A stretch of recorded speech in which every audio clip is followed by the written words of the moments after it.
तो इसको 132 नोजल 132 बोला जाता है। 6 mm के लिए दोस्तों ध्यान। 4 kg CMD।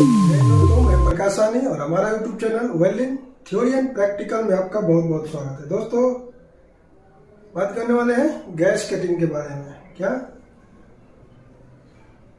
Gas cutting?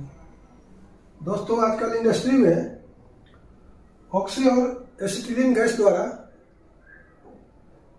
Iron को मतलब धातु को और स्टील को बहुत ही आसानी से काटा जाता है।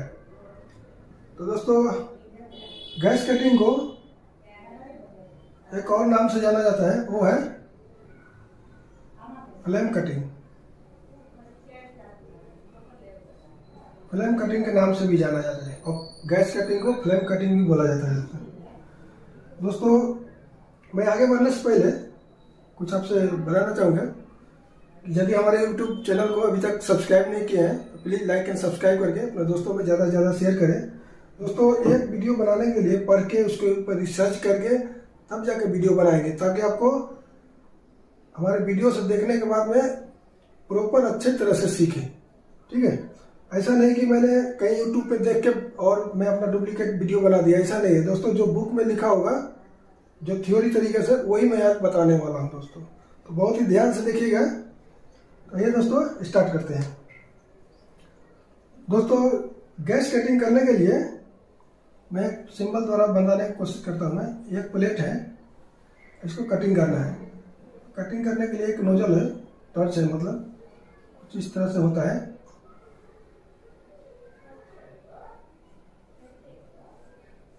और यहाँ पे 2 पाइप लगे होते हैं, एक ऑक्सीजन का और एक LPG का। ठीक है दोस्तों, और यहाँ से एक लीवर आया होता है। तो दोस्तों ये कटिंग करने से पहले इसको क्या किया जाता है, कंबशन टेम्परेचर गर्म किया जाए, लगभग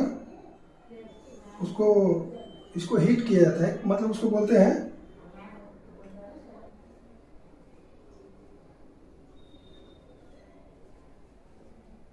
कंबशन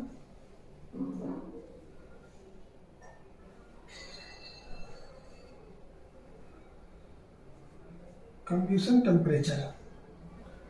इसको कंबशन टेम्परेचर किया जाता है, मतलब इसको गर्म किया जाता है दोस्तों। कितना गर्म किया जाता है? 900 degree Celsius. 900 degree Celsius red hot किया जाता है, तब जाके ये कटिंग होगा। 900 डिग्री दोस्तों ध्यान देना है। कटिंग करने से पहले 900 जो हीटिंग करते हो उसका टेम्परेचर होता है 900 डिग्री सेल्सियस।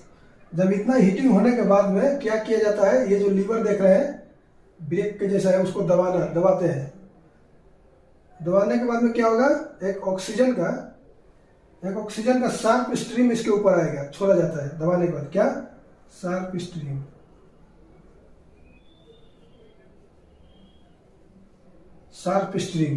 पहले इसको गर्म किया जाता है। कैसे दोस्तों, यहाँ पे 2 वाल लगे होते हैं, उसको मैं बताना भूल गया था। वो वाल दोनों को खोलकर एक फ्लेम बनाने के लिए फ्लेम द्वारा हीटिंग किया जाता है। जब ये हीटिंग हो जाएगा तो 900 डिग्री तक हीट जब रेड हॉट हो जाएगा, देखने में रेड हो जाता है, तो उसको ये लीवर को दबा के प्रेस करके शार्प स्ट्रीम इसके ऊपर छोड़ा जाता है। उससे क्या होता है, एक आयरन ऑक्साइड जनरेट होता है। तो क्या होता है,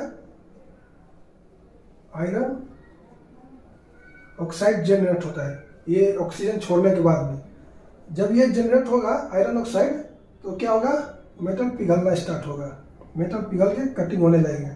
जब मेटल जो पिघल के जो नीचे आता है, जो ड्रॉप देखते होंगे नीचे गिरता है, उसको कहा जाता है दोस्तों काइंडलिंग टेम्परेचर। क्या कहा जाता है,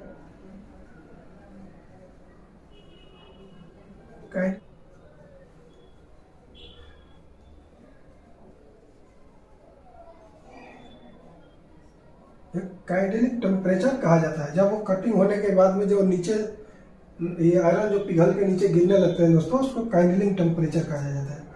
तो दोस्तों मैं एक बार फिर से समझाने की कोशिश करता हूँ, ताकि आप जो हमारे वीडियो से सीखने को मिल रहा है वो प्रॉपर सीखे।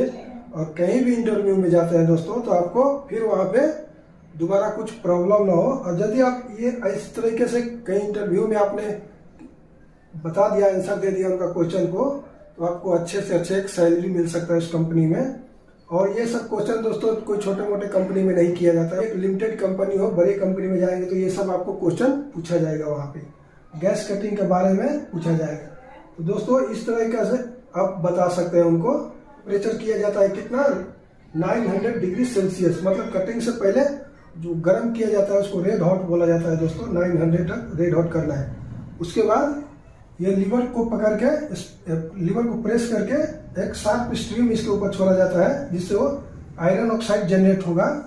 देन जब जनरेट होने के बाद में कटिंग स्टार्ट हो जाएगी, कटिंग स्टार्ट हो जाएगी। कटिंग करने के बाद में जो मेटल पिघल के गिरता है दोस्तों, उस हॉट को कैंडलिंग टेम्परेचर कहा जाता है दोस्तों। ये तो मैंने बता दिया कटिंग के बारे में। और अभी तक आपका कटिंग के बारे में पूरा सीखे नहीं है, ये सिर्फ तरीका बताया मैं। तो दोस्तों इसके बाद में जो मैं बताने वाला हूँ वो पूरा वीडियो देखने के बाद में आप अच्छा गैस कटर बन पाएंगे। तो मैं इसको रिमूव करता हूँ, मेरा बोर्ड छोटा है इसलिए बताने में थोड़ा दिक्कत होगा। आपको 3 चीज पे बहुत ही ज्यादा ध्यान देना होता है। पहला नोजल, दूसरा ऑक्सीजन का प्रेशर,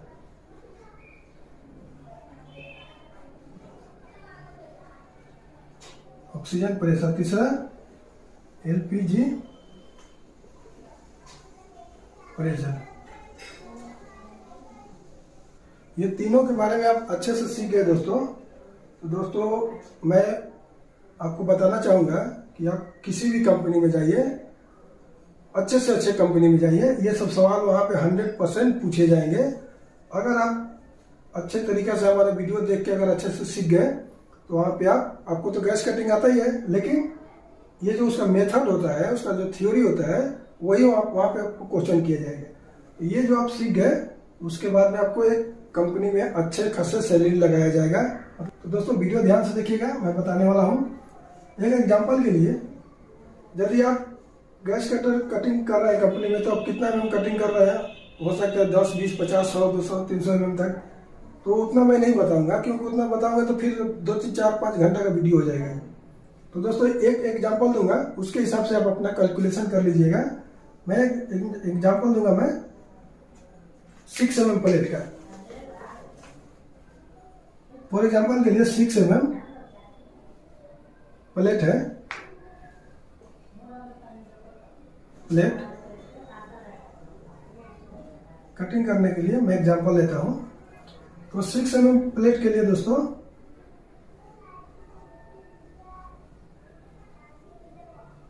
नोजल साइज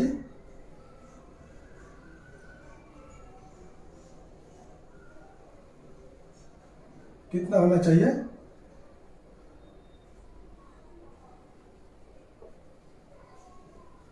प्लेट के लिए ऑक्सीजन कितना होना चाहिए, और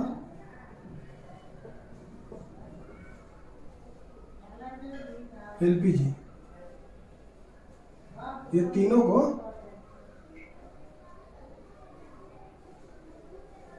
मैं बताने वाला हूं।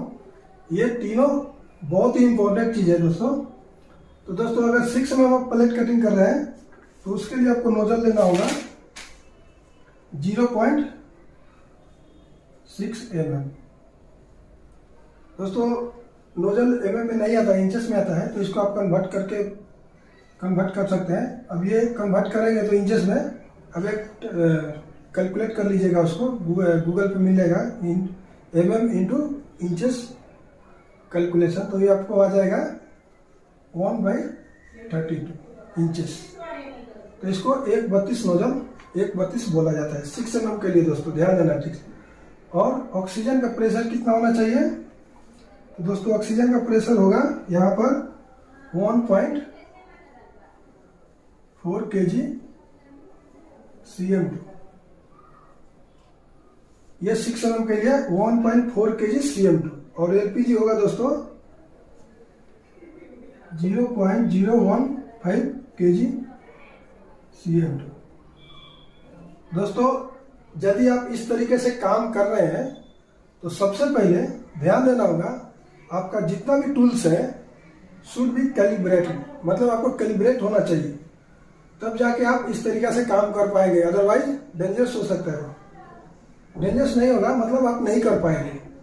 तो दोस्तों आपका जो रेगुलेटर होता है वो भी कैलिब्रेट होना चाहिए लैब द्वारा। आपका टॉर्च होगा, आपका एलपीजी का रेगुलेटर होगा, नोजल होगा, सारे चीज़ कैलिब्रेट होना चाहिए, तब जाके आप इस तरीके से काम कर पाएंगे दोस्तों। तो ये 6 mm के लिए मैंने दिया एग्जाम्पल। यदि आपको 12 mm कटिंग करना है, 12 mm, तो ये आपको हो जाएगा 6 mm है, तो इसके हिसाब से आप, मैं जो भी नोजल लगेगा मैं 1 mm से लेके और 300 mm तक, तो मैं नोजल का साइज अपने वीडियो का डिस्क्रिप्शन में दे दूंगा। और ये अगर ऑक्सीजन प्रेशर है, अगर 12 mm कटिंग करना है तो ये कितना हो जाएगा 2.8 kg। अगर 18 mm है तो ये हो जाएगा 4.2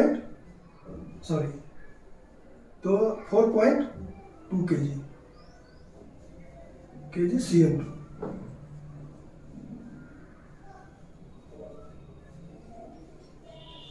तो इस तरह से आप गैस कटिंग कर सकते हैं। आई होप दोस्तों हमारे वीडियो देखने के बाद आपको कैसा लग रहा है, वीडियो कमेंट में जरूर बताइएगा। और इस रिलेटेड से कुछ और आपको जानना है तो कमेंट कीजिए। तब तक के लिए धन्यवाद, थैंक यू।